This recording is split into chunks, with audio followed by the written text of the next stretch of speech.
podcast.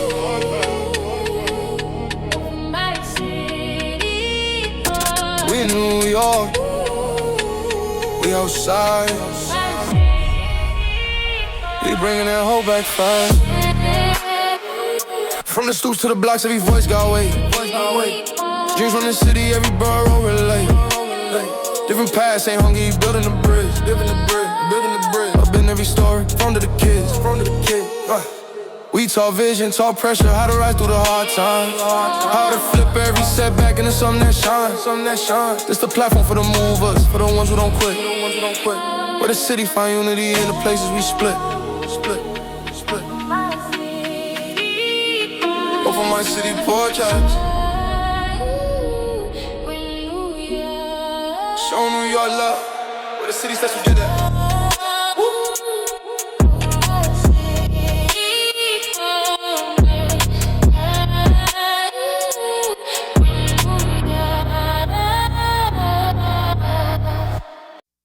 All right. Well, today we're here in the Bronx with Peter Kid Chocolate Quillin, former world champion, and someone who now is pouring into kids for the next generation here. The gym that we're in with him today is the Bronx Legends Boxing Academy. It works hand in hand with the NYPD Cops and Kids program to give young people a safe, inspiring place to grow. Peter's heart for the community shows in every kid who walks through these doors. Peter, we appreciate you for letting us come chill with you and have a conversation. It's all love, and it's like ordained by God. Yeah. Yes, sir. Yes, sir. Well, let's talk a little bit about your origin here and your identity and stuff. You carry the name Kid Chocolate, right? Yes. It's a title that I understand is rooted in boxing history. Well, the name come from a great Cuban fighter. I got Cuban ancestry in my life. My dad was Cuban, born and raised in Cuba. And my dad, I'm my dad's first son in the United States. And, you'll find out throughout your journey, like how things are, it seemed like it's destined to you. So I walked into a boxing gym. I was training with a Cuban guy one time in Grand Rapids, Michigan. He's like, "What's your name? You look pretty good." I was boxing at that time. I was just visiting another gym. Yeah. He's like, "Yo, man, you look like the original Kid Chocolate."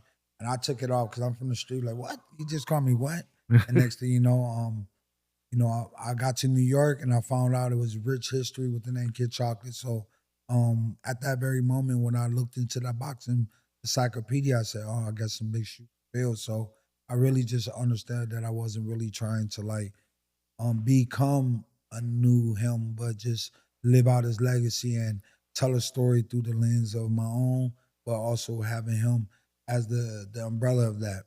Yeah.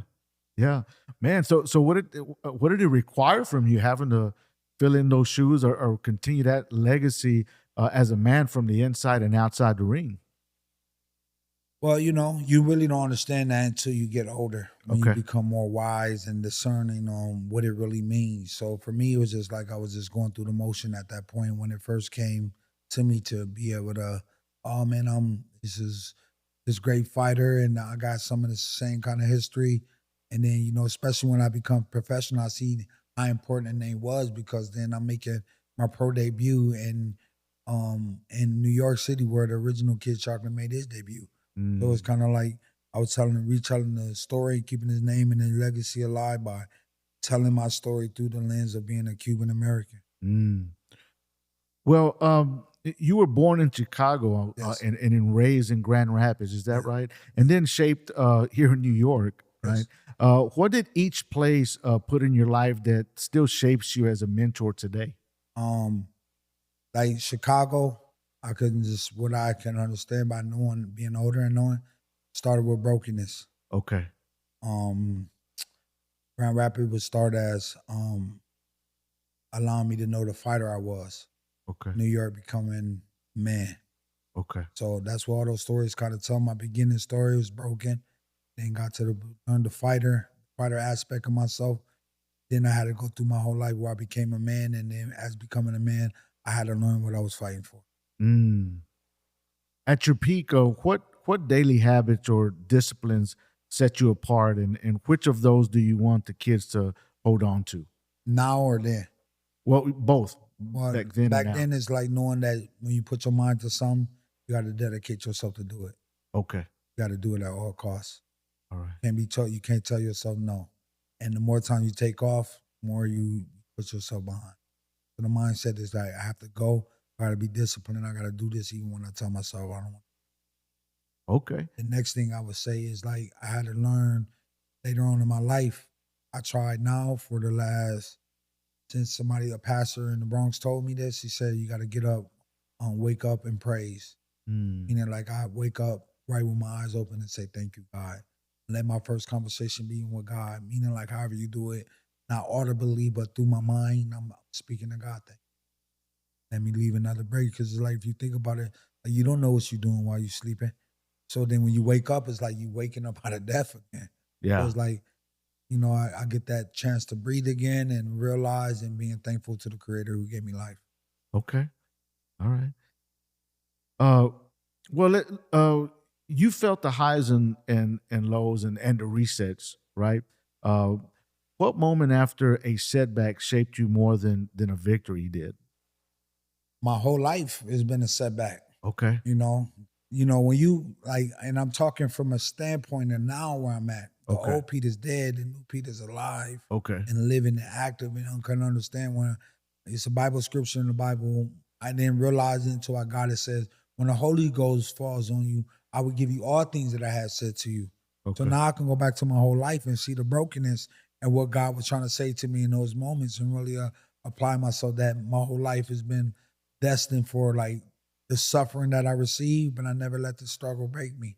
So I would just say every part, growing up with an immigrant father, we really didn't speak English, and then him going to federal penitentiary, Molly, Michigan, spending a mad time, and then learning my dad's story where he was the middle kid. He was the only kid with a different father. So he was the fifth kid, but he was the middle. So the two youngest siblings had the same father. Then it was my dad's dad, and then the mom went back to the original dude and had two more kids. So my dad was the only kid without us the same pops. Oh, okay. So he was treated like the outcast. Then my mom was a topless dancer in Chicago, trying to make her way and come from a broken family. My grandmother died on the train coming back home, and was raised, from the stories I know about my grandfather, not in the most gracious way. But then my dad came to this country as an immigrant and speak English, met my mom, and boom, next thing you know, I'm here. And then my mom ended up getting married with my father because of my grandfather saying, you got to get out of the crib, and have my mom and my dad marry each other. Wow. So that just started like that. So let me just tell you this. You said these highs and the lows. I don't believe you will know what a low is until you reach a high. Right on. Or you will know what a low if you've never been low. So Right. it'd be hard for me to answer a question like that, because I say I can make my whole story sound low. Yeah. But my story is nothing about being low. It's always about the redemption story. Understood. So I could tell you the highs of what I've learned and everything where we talked about off the camera, how life is a lesson. I could tell you everything I've been taught through my life. And I believe that's how God teaches everybody. He said, it's written in the prophets, they all shall be taught by God. So I learned a lot of life lessons in my life. Wow. But how old were you whenever your father went to federal prison? My dad I was 7 years old. You were 7 years old. My dad didn't get out until I was 15. Oh. I didn't get reintroduced back to my dad until I was 12. Because I thought he just disappeared. Oh. So I got a lot of music where I write about this stuff. My dad left and I thought he disappeared. You know what I'm saying? Things got weird. You know what I'm saying? Okay. And I never figured like where my dad was until one of the ladies that my dad been involved with. My dad got married with my mom in 1883, ended up in Grand Rapids, Michigan, and had whole nother girlfriend. Okay. And that girlfriend became like a stepmother to me and passed away. And I was the one that decided to take her off for life support with my other stepbrothers. So it's not a typical life story how I grew up with people that wasn't my blood. They was my brother because my dad helped raise other kids that wasn't my mother's. My dad's just infidelity and all that type of stuff. That's what my life is cursed with. Yeah. Wow. Why the Bronx here in this gym, right? So we're sitting here in the Bronx, we're in this gym. What drew you to pour into the Bronx through this particular academy? You see why it'd be hard to answer these questions, Pastor G? Let me tell you why. Because you said something. Just don't fight against what God is telling you to do. Yeah. Like you start this and do this is the same thing. I feel like God is always providing for me to be able to do something that's beneficial to what He wants to be done. Yeah. This is not typical ministry. This is not going to the church. No holier than thou. This is like kids that need to be working on development. And I'm here. And I come from environments like this. So who not better? Who not to say that God wrote part of this story right now, and I'm just living that story out right now. So I had the opportunity working with Jay with the Netflix documentary, and he had this vision. And at that time, it was like information was going by me so fast I really didn't pay attention. But then it got to the point where it became reality. He kept saying it, and it's like got closer. And then now I'm here with these kids, and I was like, now being a voice is useless, especially in my boxing career, using my voice, and they wasn't even listening to me, the fans. But now I'm here, these kids that want to shape themselves in some type of fight or whatever fight direction they're going to go to, my voice is valuable to them. So God always get that laugh, like you said. Yeah, yeah.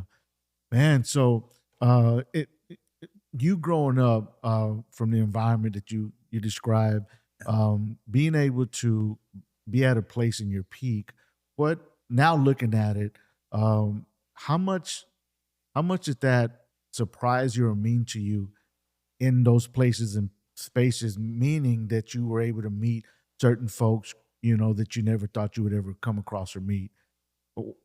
Well, I think hard work gets you wherever you need to be at. That's what I've learned now being older. Like all hard work, wherever you decide to work hard in, whatever you feel desiring to do, and you get at 10,000 hours, 10,000 hours towards it, you those things could be, that attracts that type of stuff. So for me, it's like I notice now since I've been a hard worker that hard work brings a lot of opportunities around you. If you want to, even down to this podcast, the opportunities always come through hard work. So that's what I think the difference is to really never get drowned out by the noise outside of the hard work. Just be willing to put the hard work in there. Everything else attractive. So, and once that happens, you got to be a discerner of what's good and what's not. That's good. And then as far as the atmosphere in the gym, when a young person walks in for the first time, what do you want them to feel in the first 5 minutes? And then what do you want them to believe in the next 6 weeks, by the time they're 6 weeks in? Yeah, I want them, I think about mine coming into it, it's intimidating. It's going to be intimidating no matter what. Okay. And that's something I'm not going to be able to stop. But then when you work past the intimidation, you learn that imagination opens up and breaks out. You really should feel capable to do whatever you feel like you can do, whatever you're willing to fight for. Yeah. So I really want a person to know, you fight that intimidation. Once you get past that, the whole horizon, the vision. I tell my fighters, the vision is clear. Keep your eyes on the vision. Don't get blinded by the things on the side of the vision. But the vision is broad. You see it broadly. But then sometimes you got to pinpoint focus to work on the things you got to focus on those things to get better, to make the picture more like beautiful as you write it. What's a moment where you saw a lesson from boxing turn into a life decision for a kid? This story's been told every day. Some people gonna fight, some people gonna run. That's just down to boxing. So what you fighting for? That's what I learned as being an adult now. Is like, what am I fighting for? And my mom taught me something. Now these things that my mom said since she passed really means something to me. It's like, if you don't fight, if you don't stand for something, you'll fall for anything. So I'm willing to stand and fight for things that I really I'm supposed to have. Talking about your mom, I was looking at the documentary, and if I'm not mistaken, she was in there. Yes, was. And she was grinning from ear to ear, and she was saying how she had a thing or two to do with you bobbing and weaving. Yes. She said you used to get in trouble at the time when you were younger. You were liking to fight all the time. So for her, it makes sense for you to pursue a career. But she was describing that. Can you talk a little bit about that? Yeah, my mom, like, man, Remember my mom is like my mom. I gave her the spotlight to be able to have that voice where she come from a place where she didn't get to have that way she could have had it. And I'm glad I was able to provide that for her. But the whole part of my story came with what I was fighting as a kid. You know, from upbringing of not getting a hug. Like, I can go back now and say, yo, somebody can give you a hug if they never had one. They don't know how to do it. Yes. Somebody can't love you if they never been shown love. So all those things, I grew up, made me aggressive. And I had to learn to control my chaos throughout boxing. So, yeah, she was right a lot of the times. Like, I can remember, like, you know, one year, wanted to make her proud and let me do my homework. And I came in, she said, boy, you ain't been listening. And that was the last time I did my homework. You know what I'm saying? So I remember those type of moments. Yeah. But it's a moment where I realized that the grace should abound much. The grace should abound much. My mom deserves a lot of grace. My father deserved a lot of grace. And I felt my mom was like wrestling with the fact that I gave my dad more credit. I looked at them completely, like I said, no bias. It's like you got to learn to love people differently. Yes. Wow. And then about your faith, how has your faith shaped how you handle pressure, fame, and purpose? And how do you pass that to the next generation? Well, you know, I don't believe we can't. God says the season. I changed my mind. Ecclesiastes 3. It's a time to play for everything underneath the sun. So I feel like some seasons is not for me to minister to people. Right. I can't bust down nobody's door, making them believe in Jesus. But I could trust that God is ultimately taking the time to allow me to minister when He gives me the time. So I'll tell you this, me coming to the revelation of who God is, 2015, that basically, I would tell you now what I understand about that is that I became a radical believer. Okay. I'm not a regular believer. Okay. And I started feeling like crazy that God could be part of every conversation. And that's where I found to be like, that I know that I was a radical believer is by everything is about Christ. Every day that I live, every day I wake up, it's an opportunity to serve Him and glorify His name. So I'm a radical believer at that. And I feel like throughout my life, what I've been discerning is like that kind of radical faith kind of like makes people not comfortable. So what I feel is like I got to balance out my mind and how to be walking faithfully with the Lord at the same time, working under my conviction, and at the same time working around in the secular places and things like that with such strong faith in Christ. Yeah. How has it helped you as far as fame is concerned? Fame? Well, you know, God, how can you be, who is the most famous person that ever walked the earth? Jesus. Jesus. So I can't match that numbers, but I know that like before driving up to New York City, I was reading about me and my friends. We studied these YouTube videos, how they talking about Christ and like God don't care about your influence. That ain't true. I don't believe that. Like, what kind of influence we talking about? We talking about worldly influence or the influence for Christ? Because Christ influenced the whole world with 12 apostles, and one of them traded on him. Yeah. So influence is very important when it comes to the Bible. So how we're wonderfully, beautifully made in our mother's womb, and God knew us, that He's going to create us to be worked in a certain type of image. And that's what we're supposed to be, allow ourselves to made in God's image by having the character of Christ, being Christ-like. That's influencing people without them even knowing that it's God. Yeah. That's ministry, brother. Yeah, yeah. Man, so let's talk about girls in the gym. Yeah. So what do you see girls bringing to the culture of the gym, and how, what message would you speak to them directly if they're watching and they're kind of curious about them joining a boxing program somewhere? Well, here we invite the girls to be our sisters here. Okay. So we here to protect. We here to teach you how to fight men, and we here to teach them to fight like women. And women got totally different fights than men. Okay. Don't compare your fight. Okay. Let's all work on the person in the mirror, which is the ultimate battle, yourself. Yeah. So we up in here to make our sisters feel comfortable here, make it a culture where we have strong leaders, strong men in society to help our sisters when they fall, and be good examples what kind of a man we need to be. And me being a godly man, I'm doing that by example. I'm ministering through example all the time. So we make them feel safe in a space where it's like a lot of masculine energy, but we make that masculine energy to combine that feminine energy. So it's like create a culture where everybody feel like they part of something bigger than themselves. Wow. No, that's good. Thanks for sharing that. And then the NYPD Cops and Kids partnership. What does it mean for young people to see police officers and coaches working side by side? And how has that partnership changed the culture here? Well, being like where I'm coming from, we not cool with cops. Right, right. So to make a culture where you can see them as people too, I think that's where it starts. It begins. And then for the cops to see the kids in the environments like this as real people as well, and not everybody looks like a criminal. And every kid that come up here shouldn't feel like a criminal. They can have that bridge where they're able to have a conversation, and open dialogue can be very important for our culture, especially nowadays. Wow.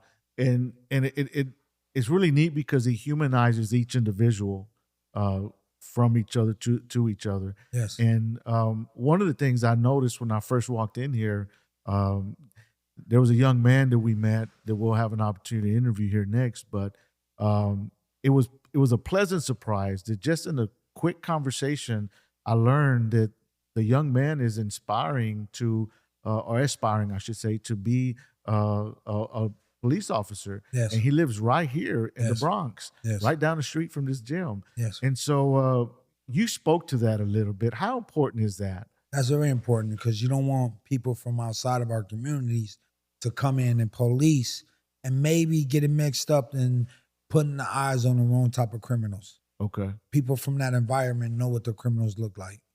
So they have a better sense of judgment when it comes to that. And I think that we should allow, because if something happened to your mom or your grandmother, who you gonna call? So we want to be able to call people within our communities. And I think it's a good situation for us to change the dynamic of our culture, to allow our kids to put our minds to, back in the day, you the cops and the robbers, and then you get to the point where you only want to be the robber. You don't want to ever be a cop no more. Yeah. That we need to change that narrative and allow ourselves to be protectors of our own community. And then the New York fight culture. What makes New York boxing different, and how are you protecting that for the next generation? All right, well, this is going to be always aggressive because this city has got a lot of people in it. Okay. So you only going to get the best out of the best. Okay.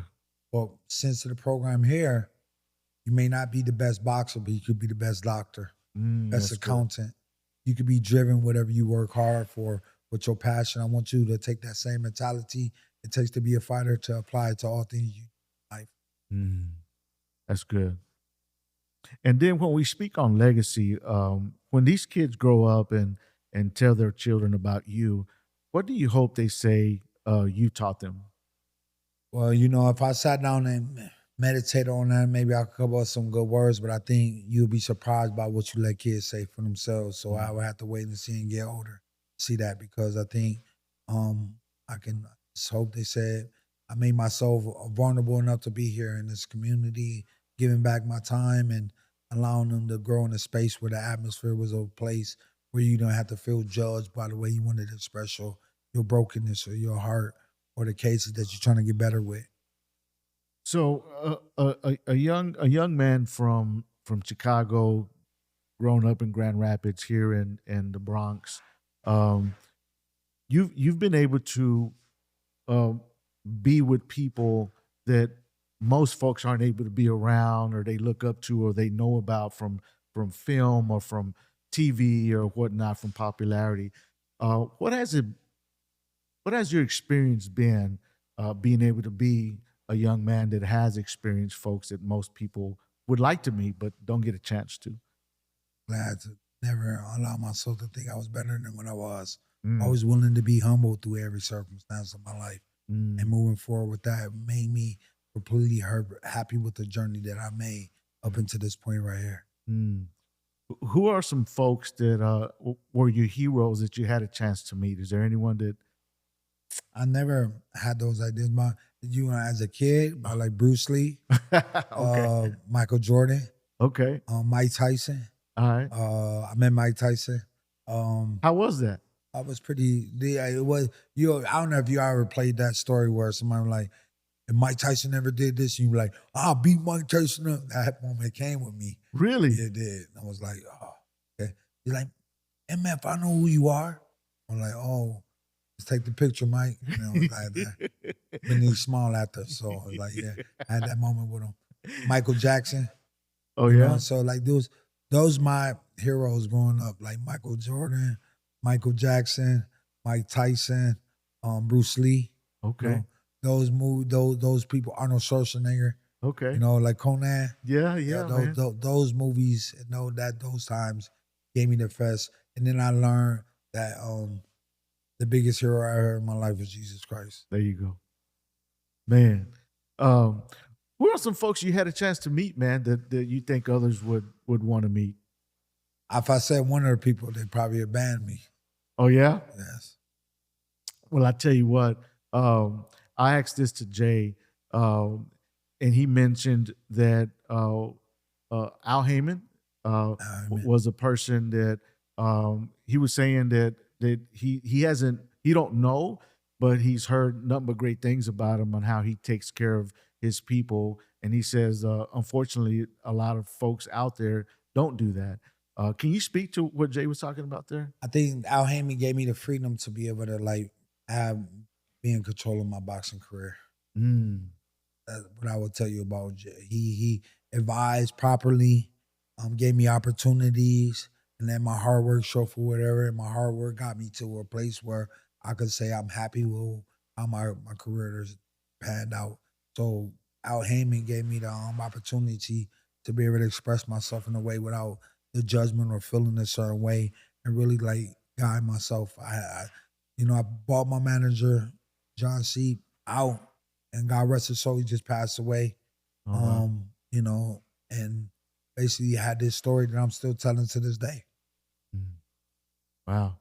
And then so we have the CounterPunch right there, poster set up, and it says Netflix, that's seen on Netflix. And of course we interviewed Jay, and he was talking about that. He mentioned that y'all grew up as friends. Yes. You know, and so I think, is that you on the poster? Yeah. That's you posing there, and Yeah, that's me right there. And then that was you, and then obviously you're in the film. Yes. On Netflix, man. The film, the whole story started with me, and then other people got brought in, like Cam, Jay know him separately, and then Lil Beehive, where Jay met him at my training camp that I had him in California with me. Okay. And they said, this kid is dynamic, you need to bring him in. What was that like, man, to be able to have a film put together and then being seen on Netflix? Well, you know, first of all, I got a movie too that Really? came out in theaters. The story's called Bleed for This. I played Roger Mayweather in the movie. Okay. I got acting experience. I read 2 parts, and I got the second role that I got. So Yeah. what I would tell you, this is one part of my story. And what I could tell you, what I learned about this is like, never allow yourself to be different from off that camera. Most people act like they different on the camera, and I just know that this is catching a part of my life, and you might see a different Pete than you see right now, and that's because they caught a time in my life where I was at, and it's reflecting who I was at that time. But now, where you've seen me right now, I'm really a different Pete. You can ask me questions about what I've learned and understand about my life now, to where, you know, cameras coming right now is really catching this part of my story. No, that's good. Well, man, we appreciate you for sitting down with us and affording us the opportunity to connect with you and the others here. What are some things you'd like to share with the folks out there watching that are watching? Like we said today, serving Christ don't come with a lot.